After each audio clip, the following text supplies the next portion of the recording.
now let's get these guests out here. Does that sound good? Yes. Okay, first up, everybody's favorite, zero to freaking hero, Greek demigod himself. Give it up for the voice of Hercules, Tate Donovan! And next, battling all these titans out here, the voice of Annie from Attack on Titan, it's Lena! And our favorite good boy with oh so much trauma, Yuji from Jujutsu Kaisen, is McArthur! He's so sad! And listen, y'all, we got new stuff from our last guest coming out here. Check out Ultraman Rising on Netflix with Keone Young! Alright, gang, well, I'm so happy everybody's here and chilling. We'll have our waters, we'll have our mics, we're all feeling good on Saturday, yes? These leather couches are kind of cold. That's good. I mean, it's like if you're sweaty, it's like you get like the air from this way and then like the cold air from the couch from Ruff. Yeah, He's been freezing, apparently. Are you actually? Yes. Oh, that's right, you said something about blankets earlier. It's so hot sorry. outside, and it's so freezing inside everywhere I go. Well, put a sweatshirt on, bro. Yeah, you're rocking the short sleeves, man. Dang it, you're right. It's my own fault. What argument do you have against that? We'll get into some heated discussion. Maybe. Perfect. Ooh, there we go. Heated discussion, excellent. What a So professional my segue. first question for you all, genuinely, have you all met each other before? No. No, my first time meeting Tate, and I immediately was like, Hercules is one of my favorite Disney movies. Yep. And Adam and I, we are in the same part of the industry, and we have many mutual friends, but this is our first Circled. time meeting. Yes. Yeah, we've circled, but it's our first time meeting in person. So, and he's a sweetheart. Hey, thanks, guys. Can you imagine if she was like, and I hate this guy, he's so annoying. And possible. and Anything's Keone and I are possible. booth neighbors this weekend. Oh my gosh, how exciting is that? Yeah, it's pretty great. Good. So because we all have things to discuss and we've never got to talk in person about it, I want to allow this. The title of this panel is Roundtable Q&A. So if you want to like bounce off of somebody else's answer or ask another person on this panel a question, please feel free to do that. I love that. Yeah, because I noticed like all of you have such wildly different backgrounds, like all voiceover, but it's like such different media, and that's what I want to get into with my set of little questions. So to start, did you, growing up and like getting into performing and everything, did you have a performance or performer that made you have the moment of, I want to do that? If you had like a specific moment like that. And we'll go down the line. So Like in terms of voice or acting in general? Any media. That like, what was the first performance that affected you so greatly that you were like, what if I did that? Well, I was 4 years old and I went to a movie theater and I was trying to pretend that I was an adult. So I didn't want to sit with my parents. This is in Tenafly, New Jersey. And I looked up on the screen and I saw, like, there's a film about medieval knights. And I was like, oh man, I want to do that. And immediately I thought, oh, if I want to do that, gosh, everybody probably wants to do that. I knew it was going to be like hard. But I had to keep it a secret. Because my dad was a doctor and my mother's a teacher, and being an actor is like very low on the list of like they didn't even watch movies or like turn on a television. So me wanting to be an actor was kind of crazy. Yeah. So that's that. Does that answer your question? Yeah, like watching the movies when you were little. Yeah. Like, wait, I could do something like that. Yeah, for sure. It seemed amazing to me. Yeah. Kind of a similar answer. I truthfully don't remember the exact moment that I got bit by the bug. Right. But I just know from really early age that that's what I wanted to do. And I thought about, well, I have other interests too. I could be a teacher, I could be a therapist, or whichever. But the acting bug just always stuck with me. And it's funny because my whole family is filled with athletes. I am not an athlete. So I decided to go in the opposite direction, and to this day, it's worked out pretty well. And You're a vocal gymnast. Yeah, that's it. Yo, there you go. Goodness, there you go. I'm gonna tell them at Christmas. Listen, I You're may like, not. love me, please. Listen, I may not have run any marathons, but I am a vocal gymnast. Yeah, vocal marathons for sure. There Your go. floor routine is mind blowing. Oh, thank you, thank you. Yeah, for me it was just like acting and martial arts were the two things I wanted to do my whole life. And finally when I was 16, my parents put me in an acting class. But I don't know if this is, so the heyday of like my childhood was like the Ninja Turtles, Yeah. and all the 80s cartoons, and then going into like the Power Rangers. I remember watching Home Alone and being like, I want to do that. But I don't. Alone, really? Yeah, but I don't remember if it's because I was like thinking I want to be an actor, or if I just wanted to like set booby traps up in my house and thwart criminals. You know? Play Prince. Yeah. Or you just wanted to be home alone. Yeah. Like, You know? get out of here, Mom. Yeah. Why don't you clean your room? So I don't know that there was an exact moment, but I truly like my earliest memories wanting to do kung fu and wanting to be an actor. And I've done both. How are you at Kung Fu these days? I've been training for 30 years. Wow. No, Yeah. can you tell a little bit about your? Martial arts? Yes. This Okay. is crazy. Yeah, I got 3 black belts. I got a black belt in judo. I got a black belt or a red and black sash in kung fu, and I have a black sash in wushu. Wow. I've hosted 2 documentaries in China about Chinese martial arts. Wow. I've lived at the Shaolin Temple in China for a couple months. No way. That's amazing. You are epic. What else? I was training for like Olympics at one point. Jeez. And then I just threw it all away. No. You're my booth neighbor. Yeah. And I was thinking, it's funny, because you're making so much more money than I am. What? I was thinking about attacking you. Yeah. But now I'm not, No, no way no. I'm gonna attack you. Don't. No way. I was gonna raid your cash, but I'll just you give it to break you. my arm. I'll if just I- give it to you. Just, all you have to do is ask. I'm nice. This SpongeBob Pretty Patties episode, free money. Yeah. I'm just nice. Yeah, so I love it all. I'm living the dream. I'm literally living my childhood dreams every day, so it's cool. Proud of you. Yeah, thank you. Keone, what about you? はじめまして、Keone Young です。よろしくお願いいたします。When I was 14, I didn't want to be an actor. I wanted to be a stage designer or lighting designer, technician.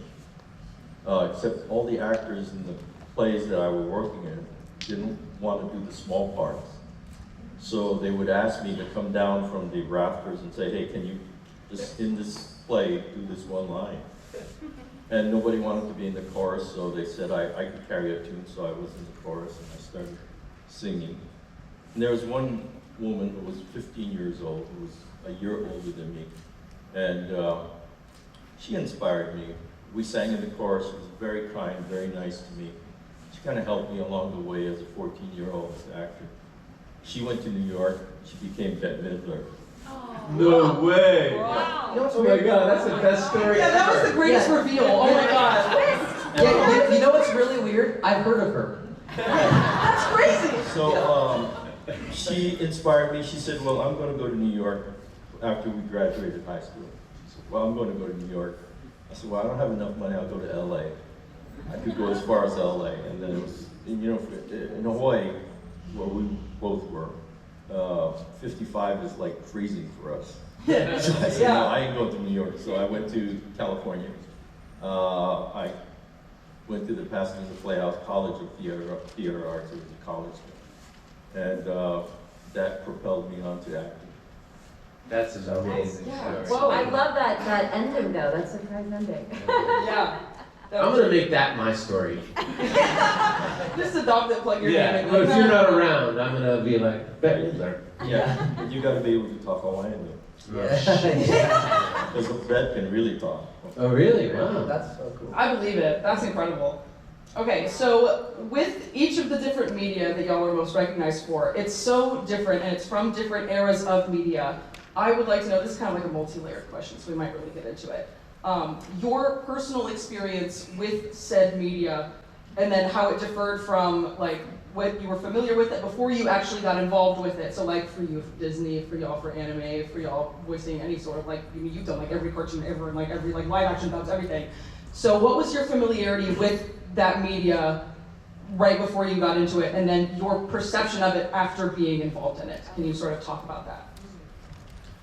Well, let's see. When I auditioned for Hercules, Disney movies were just coming back. It was like the 80s and Disney, well, I guess late 80s, 90s. You know, Disney sort of was like, people were, you know, they were into the, you know, Snow White or something like that. It was Right. very nostalgic. And they started making, you know, Aladdin was the first big movie where adults went to. Like, I remember standing online going to see Aladdin and thinking Robin Williams was a genius. Yeah. You know? I love that movie as much as a little kid, because we all just thought Disney movies for little kids. Right. So he sort of like put in the mind that really great actors can do voices in animation, because up until that point, like, nobody knew who was the voice of Snow White, you know, Right. except for like extreme fans. Yeah, right, exactly. When Hercules came up to audition, I was like, oh yeah, that's amazing, you know, like. So I go into the room, and all of the big stars of the day were there, and I was like, oh man, I'm never gonna get this, like, you know, like. And I was really lucky because I caught Disney at a time where they weren't necessarily hiring stars. They just hired who they wanted, who had the best voice for the role. And so I sort of snuck in and got Hercules. And while I was shooting Hercules, while I was recording Hercules, which took 3 years, it was crazy. Oh my gosh. You never, Wow. met any of the other actors. Right. You just go into a booth and they'd show you some sort of stick drawings, and they're like, so he fights this Hydra, and you know, he falls into a stream, so we're gonna need you to cough up some water or whatever, you know. And I had never done animation before. Oh my gosh, I never had okay. any vocal working or jobs before, so it was all just like, this is amazing, this is crazy. But the one thing I realized was, in Hollywood, you know, mostly you do a film or a television show, everybody's just sort of gotten their job, and they're young, and they're, you know, sort of new at it, as I was. But when you worked for Disney back in those days, the animation, it was like people had been doing their job for like 30 years. Like, my animator had been with Disney for like 25 years. The directors, Ron and John, had directed several Disney movies, you know, and it was sort of like working in the old studio system where people were working for the same company and doing the same thing and became excellent at their job over the years, which is, you know, not something that really happened. So I was really like, wow, I'm part of a pretty cool institution. Yeah, like the real deal. Yeah. Oh man, how exciting though. That's so, like, and like what a compliment to you too, that like, oh, you thought that I was, like, my work is good enough to be at the same par with all you people that have been doing this for so long. That's like, that's sick. Yeah, I slipped in, I lucked out. Proud of you, also proud of you, let's go. I think that's pretty special though, considering, as you said, like, this was kind of before the time where only the A-list stars were cast in projects, and we also, on the anime side, deal with that as well, you know, for Studio Ghibli. Yeah. So it's completely understandable, and I think that's great. I think that's wonderful. And you were perfect as Hercules. You were absolutely perfect. Because I kind of look at it, sorry, I know this is not about me, but I kind of look at it as, you know, you were not new in the game, because you were an actor previously, obviously, but this was your first voiceover, right? So in a way, you were kind of similar to Hercules, because Hercules was new. It's a metaphor. Yeah, I know. A life metaphor. I know. And so I thought about that, and I was like, oh, it's just, you know, I don't know. I thought You were a total zero before. Now you're like a hero or something crazy, I dude. love that. I absolutely love that. Art reflects life sometimes. Also, imagine your first voiceover gig being Disney's Hercules. What do you mean? That's Yeah. like, I what? know, it's That's crazy. I That's love it. awesome. I love Well, it's it. all downhill from there, though. Like, best I can get is like a Mazda ad. Listen, Yeah. Okay, listen, but that's what pays bills though. Tate, gods are immortal.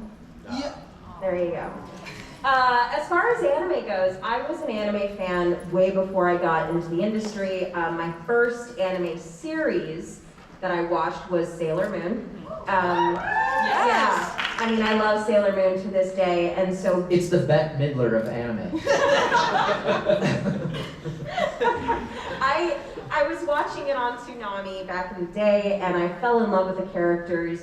And then later on, when the characters Sailor Uranus and Sailor Neptune came in, I fell in love with those characters. They were amazing. They were so cool. And then years later, when Viz Media picked up the rights to redub it, I was somehow included in the auditions, and then I got to read for Sailor Neptune and Sailor Uranus and Sailor Saturn. And they sent me an email back saying, oh, congratulations, you've been cast as Sailor Neptune, and I just about lost my, you know. Whatever you But it was Dog? such a, exactly. You lost your dog. My dog, yes. But it was so special, and anime, you know, I was a big anime nerd back in the day, and I still love anime. I may not watch it as much just because I work in it so much, but there are shows that mean a great deal to me. You know, Attack on Titan is such a rare show, and Jujutsu Kaisen, like those are two shows that really are so unique, and I don't think there's going to be a lot of other shows like it, but you know, I was a big DBZ fan, I was a big Outlaw Star fan, I was a Fushigi Yugi fan, like I was an anime fan for sure. So it's very special to be a part of this, and I feel really privileged to be a part of it. And because of what I do, I get to come here to events and meet you guys and meet amazing people that I'm also a fan of, and so it's very special. It's really special to me, and so yeah, I'm always up for nerding out over stuff. So yeah. That's awesome. My career's been like, I don't know, I'm just, in general, I'm the luckiest person you'll ever meet. Like if I go to Vegas, I win. I always say, like, in Vegas, I don't have a gambling problem. I really don't have a gambling problem, which is also a real thing, so I'm not making light of that. And you saying But it I over say and over is definitely like... But I say I have a winning problem, okay? I do. I don't know how, I just, lucky things happen to me. If there's a contest on the radio, they'll say my name. Like, it's just my life. I wish that Are were you kidding me me. right now? Yeah, I'm Are not you kidding. I'm serious. I'm serious. I've literally, at a con once, there was like a VIP party, okay? And they were like, oh, okay, so they had the actors there, and then the fans who had bought certain tickets could come, but then there was a raffle. And I was sitting at this round table, and I was by myself, and there was me and one fan at the table, like the other 8 people had not come and sat down yet. And there was a raffle for a Nintendo Switch, and I had raffle tickets in my hand, and I looked at, she was probably like, maybe like 16 or 17. Her mom was like getting her food or something like that. And I looked down at my tickets for the raffle, because we got them too, and I was like, listen, I'm probably gonna win this Switch, but if I do, I'll give it to you. They called my number, I won the Switch, and I gave it to the girl. Like, just stuff like that happens to me all the time. I just can hear this Okay. big, I'm probably gonna win this. Yeah, you're like, this girl at the table's like, I was like, who is this guy? Like, what? Yeah. It's like, sorry, but here you go, you can have Nintendo Switch. So, in general, I've just been like a very lucky person, very blessed person in my career.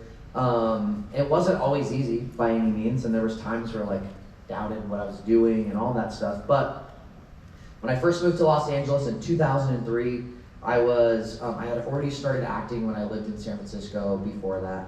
And a lot of my success early on was on camera, so I did a lot of on-camera commercials, I did some TV shows and stuff like that. Even though I had my very first job up in where I grew up was voiceover, I sort of like went away from it, and then 2007, 2008 happened. There was like a recession during that time, so commercials kind of went away, and then this path just appeared to me again for VO, and some crazy stuff went down. I got with a really great agency in Los Angeles, and my first kind of like animated project was Star Wars: The Clone Wars. On Cartoon Network. So it was a little recurring role on that series, like 3 episodes or something like that, and it just sort of unlocked and opened doors that turned into me booking Star versus the Forces of Evil, which was a show on the Disney Channel. Crossover, wow. Yeah, Disney, my Disney brother.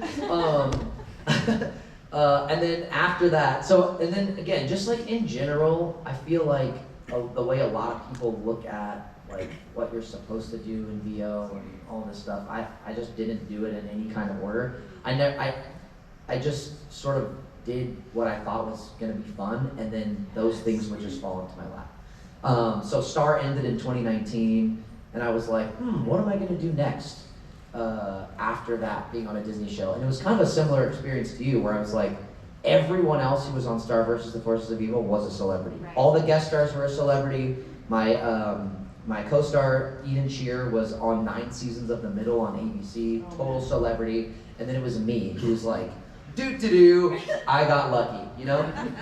But I was Well, like, I ate it up. yeah, Well, well, great job. thank you so much. But also, you know, after that was over, I was like, I wonder if I'll ever have this opportunity again. Like maybe this was it. Maybe this was it for me, you know, in terms of like being on a show or whatever. And I was like, what else would I like to do? And I was watching My Hero Academia at the time. I do know, yes. Yeah, I was watching My Hero Academia and I was like, I wonder why I never auditioned for anime.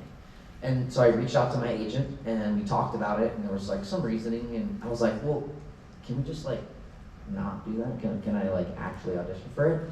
And he was like, let me get back to you. 6 weeks later, I auditioned for My Hero Academia, which I did not book. But my second audition for anime ever was Jujutsu Kaisen. Wow. And booked UG. Found out like, I auditioned on a Monday, found out on a Friday. Oh, wow. And the next week was in the booth recording like new genre, new character, new studio at the height of COVID. This was October of 2020 when JJK started. Wow. So, I know the question is like expectations about the thing and then how it changed once we were in it. Anime was new to me all around, and it was during a time when we were all recording from home. It was very weird, and sort of the difference kind of going from a Disney show to an anime, I found that the difference was I didn't realize, so the Disney show was very collaborative. Like the voice was honed in by the director, 5 producers, the creator, like all these people, we all sort of like made it together. And I was expecting to have, I think, a little bit more guidance when I first started doing anime. And that's not a fault of any one person or anything. I think it's also a sign of the time that we were in, like during COVID, it was just a hard time for everybody. But I didn't realize how much I needed to push back if I thought that something should be a certain way, like my awareness of the genre could be vocalized a little bit more. So that was sort of a surprise for me in the genre. And it's not that it's not collaborative, because it is very collaborative. All of animation is, which is really kind of the fun part. It's a total team effort. But yeah, it was just interesting to me how much more important being a studious actor, knowing my source material, and kind of coming in prepped helped the process in the anime. I got a question.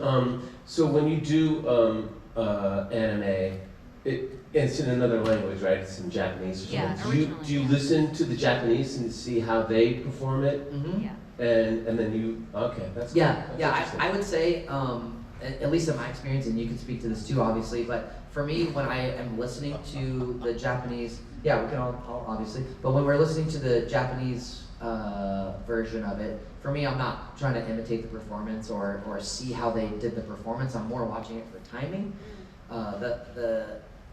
It's nice to see or hear sort of what they do, but also I found out very early on I kind of got to let that go and make it my own as freely as possible. I do listen to it for the performance, just to see if there's something that I might miss out on. You know, if it's like an intense Context. moment. Right, Yeah, context and all context that. is for sure. Right, if it's intense, if it's an intense moment, then yes, I definitely want to keep that intense, right? And if it sounds a little too calm, then we listen back to the Japanese and think, okay, well no, it's a little too calm in English, we want to try that, a little more intense.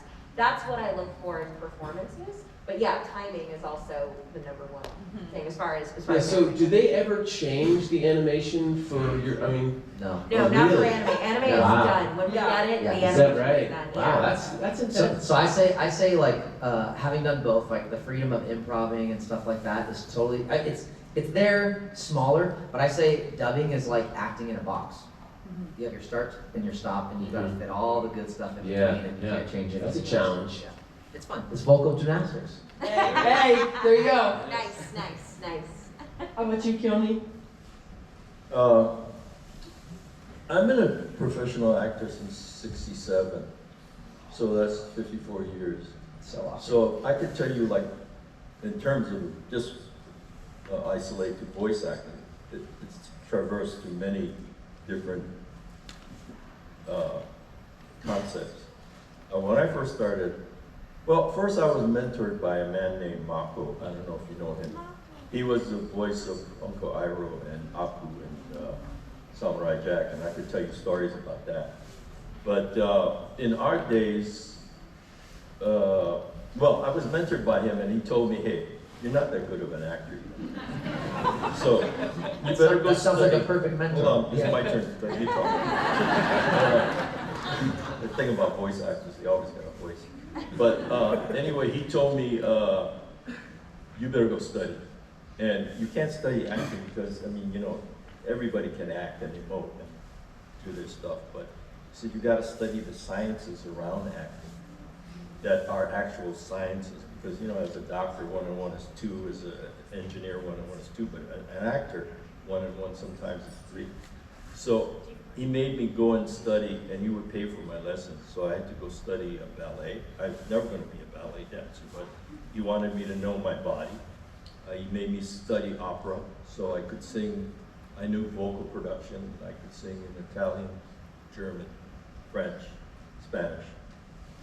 And he made me sing also and learn dance in art culture, because he knew we as Asian Americans there would never be an abundance of work for us. So we had to learn to be able as actors to work in every genre. In voice, in my days, voice actors were voice actors. On-camera actors were, you didn't cross over the line. Until I started working with this, you mentioned Robin Williams. Well, I started working in Walla to survive, what we call Walla. There's probably a politically correct terminology. But I started during the days of Phil Hartman and Robin Williams. They were doing Walla too as kids. We were young at that time. And I learned a lot from them. But then I started, because of that time period, it was the 60s, it was Martin Luther King and the fight for diversity and equal rights. And so we started getting cast in the roles that we should have been cast for as Asians. And I started working with great voice actors, guys like Frank Welker and Don Messick, who allowed me to come over from the acting side to go into voice, and they mentored me, they took care of me. And I started with young guys. They would like protect me, you know. They would tell other voice actors, give this kid a break.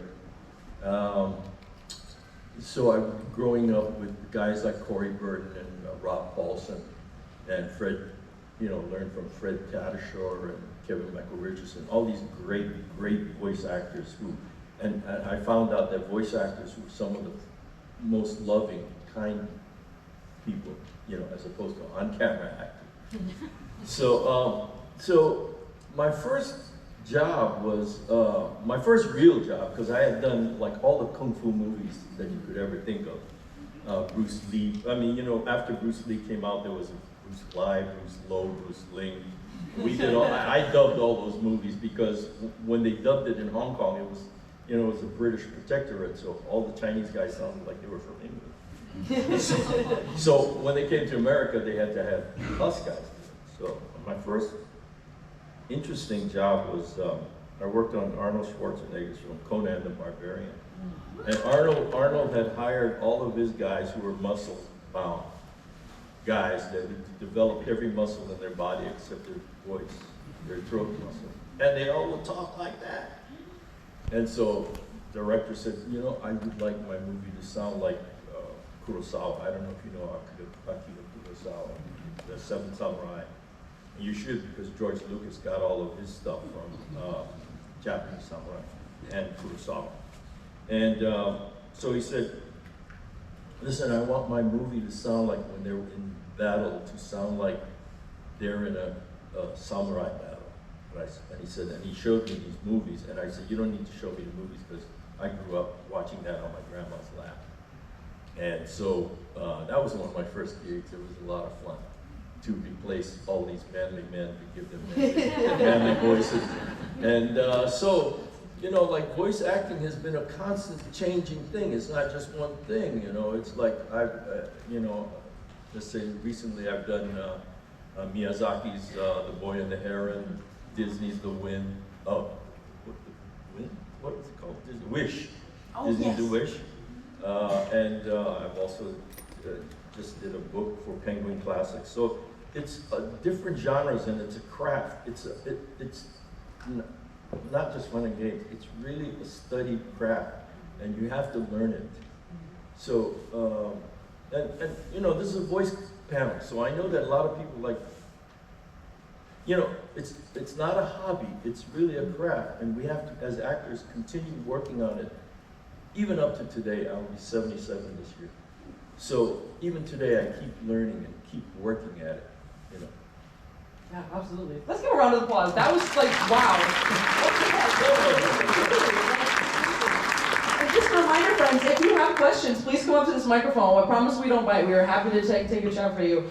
You mentioned, you even said, I can tell you stories about that. I'd love to hear any stories that you have close to your heart about working and studying with Marco. I would love to know. Well, Marco was Academy Award nominated for Sam Pebbles, and he was also nominated for Broadway Tony Award for Pacific Overtures.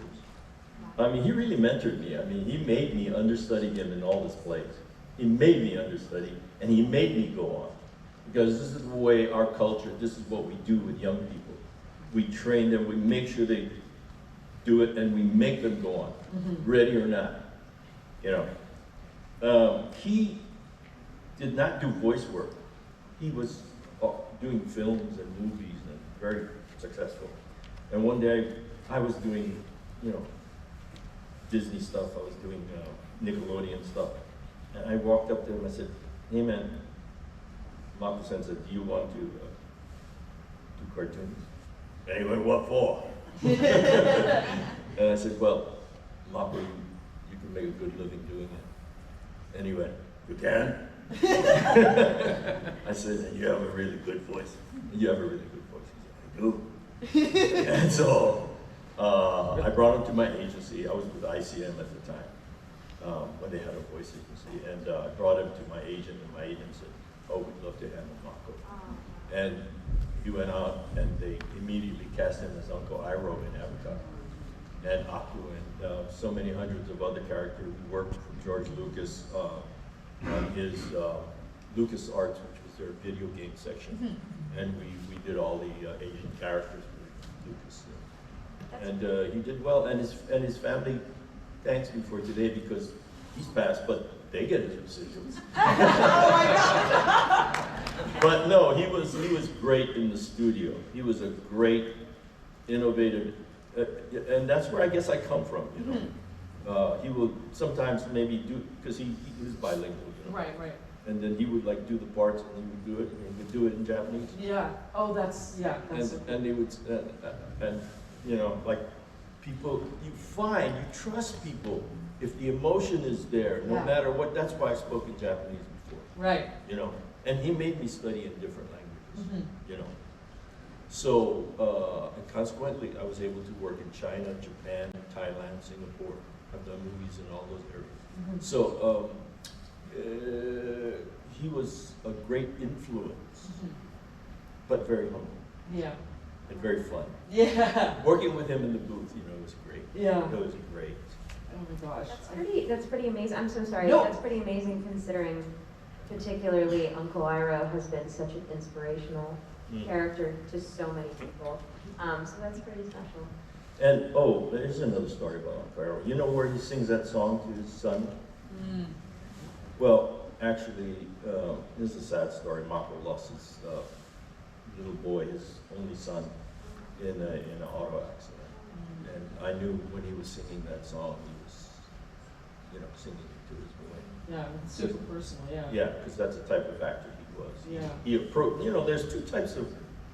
Well, there's three, but the third one is different. There's two type of voice actors, in my opinion. One is one that works on his craft. That can, you know, it's got like D. Bradley Baker, you know, and Frank Welker. And Frank I was in the studio once and said, Frank, we need a sound of a rocking chair in the back. We don't have a recorder. Can you make that sound? Yours, yeah. Is it made of wood? Is it? No, the specificity. Yeah, wow. And he goes, is it an antique? And he'd like give me 6 different voices. He did 6 voices. He did 6 sounds of a rock falling. He says, how heavy is it? Where is it falling? Is it falling into mud? And he did like 6, he said, let me give you 6 variations. And he gave you 6 variations of a stone falling. And I was like, so those are the type of actors, one type of actor. The other type of actor is a type that comes from the inside, the emotion and personal experience, and lets that come out and give you the voice, you know, which kind of like I am. I don't have many voices. Like, you know, when I work with D. Bradley Baker or Stephen Stanton, I like, man, these guys are so good, I better quit. No. But my voices come out of my own personal experience. You know? So that's what sustained me. But then the third type of actor is the guy that, or the woman, or the person that can combine both, give you craft and give you passion. And those are very few. I mentioned Kevin Michael Richardson and Stephen Stanton, Phil Lamar, Gray Delisle, who I've all worked with, and I've been honored to work with them because I tell them, I'm going to steal from you guys, you know that. Because if you steal from more than one person, it's called research. Yeah, oh, exactly. Yes, exactly. Absolutely. So yeah, so anyway, yeah, I don't know if I answered you. No, you did and then some. No, absolutely. I just love that about like the feeling being the choice. Like I've heard somebody say like make a choice, not a voice, for specifically voice acting, but having the feeling be the voice. Like that, I think that just that like phrasing is so cool. I really like that. All right, gang, let's get to your questions. And then if we could, because we chatted so long, we have about 10 minutes left, a little under 10 minutes. So let's keep it to one question if we can, and we'll try and get through all of our friends as fast as possible. Sound good? Hello. My teenage daughter is very interested in being a voice actor, and she's already studying and researching and recording things. What advice would you give to a young person starting out in voice acting today? She's right over there. Hi, right over there. The first thing that comes to mind for me is to involve yourself in theater. Yep. Theater really helps train you for so much. It helps train you as a performer. It helps you find a way to hold on to that character and to create a character. And then what can follow that is finding a voice for that character. But really, a lot of people forget that voice acting is acting. The second word in voice acting is acting. A lot of people might think, oh, it's just making funny voices when you go into the booth, and it's not, I mean, sure, there's characters that have funny voices, but that's not all that it is. It's a performance, and as he was saying, it's a craft for sure. And the way to hone in on any sort of craft or passion is you have to start somewhere, and you have to learn how to develop that. So. That work for everybody? Everybody good? Yeah. Thank you so much. You're not here anymore. Thank you. Thank you so much. Yes. To the young person who wants to be an actor, I always ask questions like when people come up to me, I want to be a voice actor. I always say, well, how many languages can you speak? Can you play any musical instrument? Can you read Western music? Can you read Asian music? Can you play an instrument? Those are the things that you have to learn.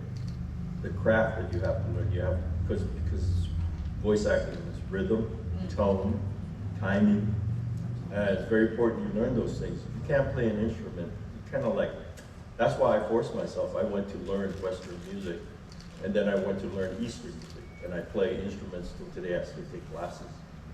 So, and I learned languages. I went to Berlitz, to learn languages, and because those are the things that you need in your backpack to get into a booth. Because you always got to do something, be able to do something nobody else can do. Thank you for your question. Yeah, thank you. Good luck. Hi, friend. I just gotta thank my dad for bringing me here today and have the chance to ask this question. Love him to death. My question is to Ms. Lanhart. If you had the opportunity, would you accept being a tight wielder despite knowing it would put you on a 13-year time limit?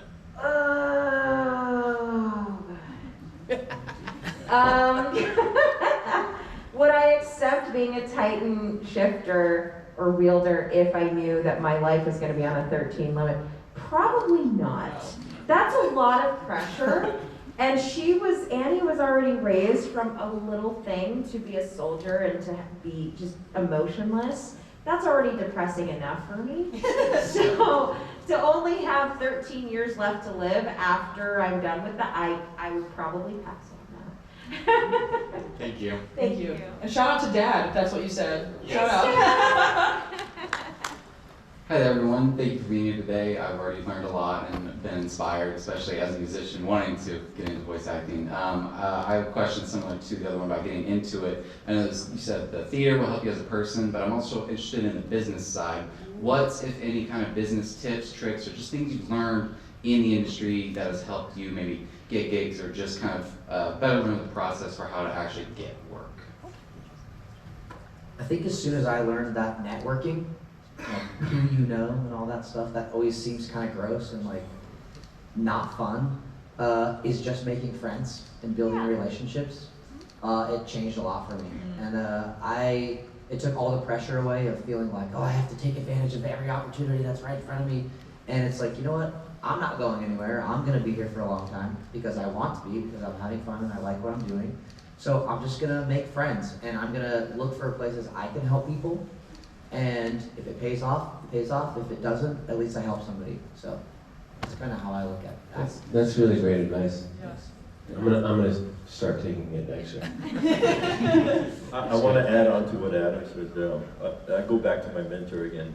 I went, how can I be a good actor? How can I be good? He went, well, first, in order to be a good actor, you have to be a good human being. So I didn't know what that meant for the longest time. I was like, I'm better than that asshole.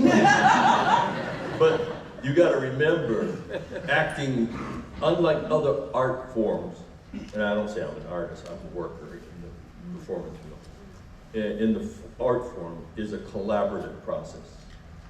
It's not like sculpting, it's not like painting. So you have to learn to work with people, and I think that's what he meant. And I'm learning that today, because it's tough, to be a good human being. So you need to learn to listen to other people, where they're coming from. And in order to get work, you're talking about getting work, give up now. Yeah. Because unless you can take the rejection, unlike Adam, my friend here. Mr. Luck. Listen, there's been plenty of that. I was not lucky. I was not lucky. When I was a kid, I was on a series. I started on a series. I did the first episode, and it took me 7 takes to do my line, to do my couple of lines, and I was never hired for a couple of years after that. That studio, which was 20th.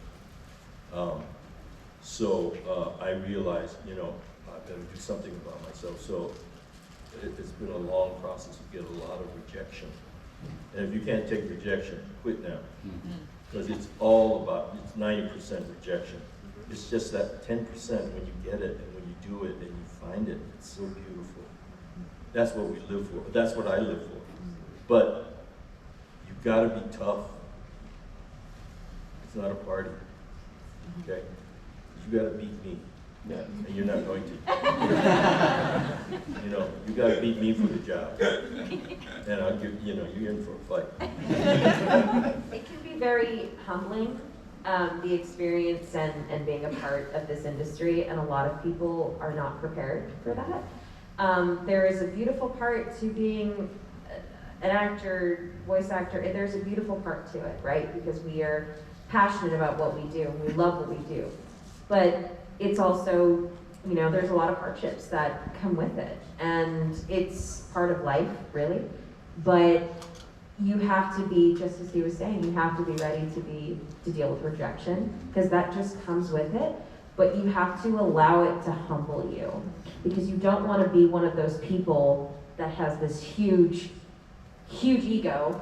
Because in my opinion, personal opinion, you can have confidence in yourself, but to me there's a difference between being confident in your skills and being egotistical. And if you walk into a booth with a huge ego, that's going to be a major turnoff for some people.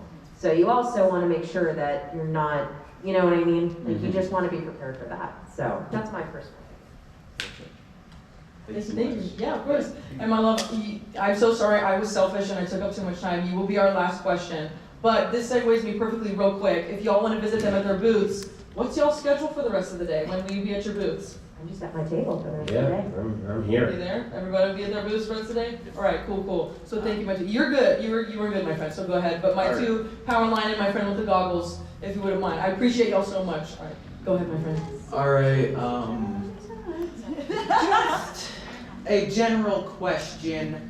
How is everyone on the stage doing today? Oh, love this one. I'm doing great. I'm enjoying Oklahoma City. I went to the national memorial for the bombing in 1995, and I was blown away. That's a terrible. Oh, Sorry, rephrase that. I was deeply moved. there we go. Yeah. By the explosion. Sorry.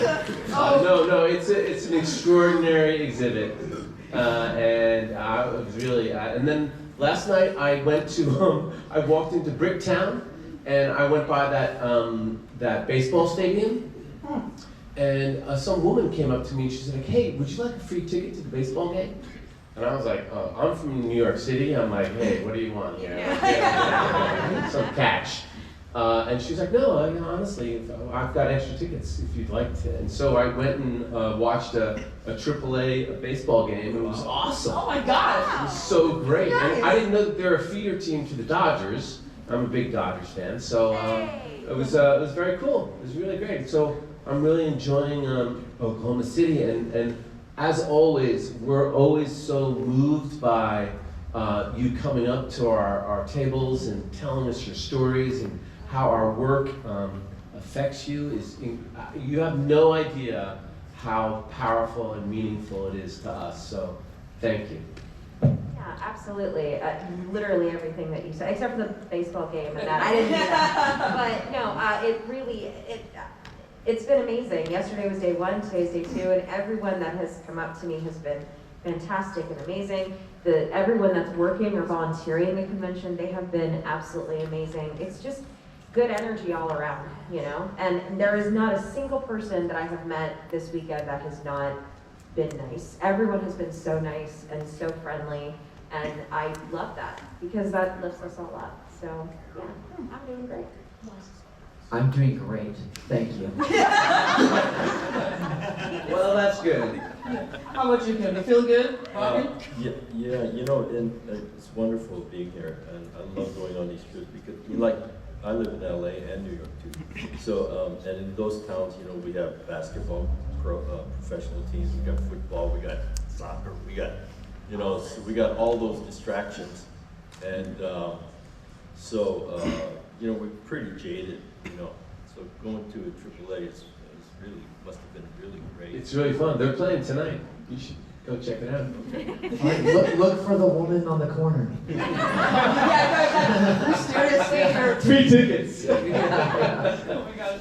Well, thank you all so much. Thank you all for being here. If we could give our guests another lovely round of applause. And let's all, before we go, can we have everybody come and gather up right